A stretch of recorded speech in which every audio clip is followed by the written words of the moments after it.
തിരുവനന്തപുരം നെയ്യാറ്റിൻകരയിലെ വീട്ടമ്മയുടെ ആത്മഹത്യയിൽ കോൺഗ്രസ് നേതാവിനെതിരെ കൂടുതൽ വകുപ്പുകൾ ചുമത്തി കേസെടുത്തു. ആത്മഹത്യാ പ്രേരണ കുറ്റത്തിന് പുറമെ ലൈംഗികാതിക്രമം അടക്കമുള്ള വകുപ്പുകളാണ് കൗൺസിലർ ജോസ് ഫ്രാങ്ക്ലിനെതിരെ ചുമത്തിയത്. ജോസ് ഫ്രാങ്ക്ലിൻ ഒളിവിലാണെന്നാണ് പോലീസ് പറയുന്നത്.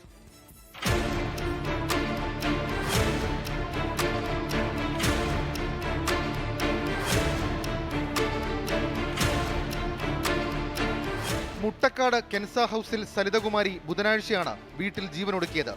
ആദ്യം അപകടമരണമെന്ന് കരുതിയെങ്കിലും പോസ്റ്റ്മോർട്ടത്തിൽ ആത്മഹത്യയെന്ന് ഉറപ്പിച്ചു. പിന്നാലെ വീട്ടിൽ നടത്തിയ പരിശോധനയിൽ ബൈബിളിൽ നിന്നും 2 ആത്മഹത്യാക്കുറിപ്പുകളും കണ്ടെത്തി.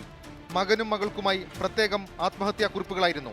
മകൻ രാഹുലിന് എഴുതിയ കുറിപ്പിലാണ് കൗൺസിലറും DCC ജനറൽ സെക്രട്ടറിയുമായ ജോസ് ഫ്രാങ്ക്ലിൻ തന്നെ ജീവിക്കാൻ അനുവദിക്കുന്നില്ലെന്ന് പറയുന്നത്. ലൈംഗിക താൽപര്യങ്ങൾക്ക് നിർബന്ധിക്കുന്നുവെന്നും പലവിധത്തിൽ ബുദ്ധിമുട്ടിക്കുന്നുവെന്നും ആത്മഹത്യാക്കുറിപ്പിലുണ്ടായിരുന്നു.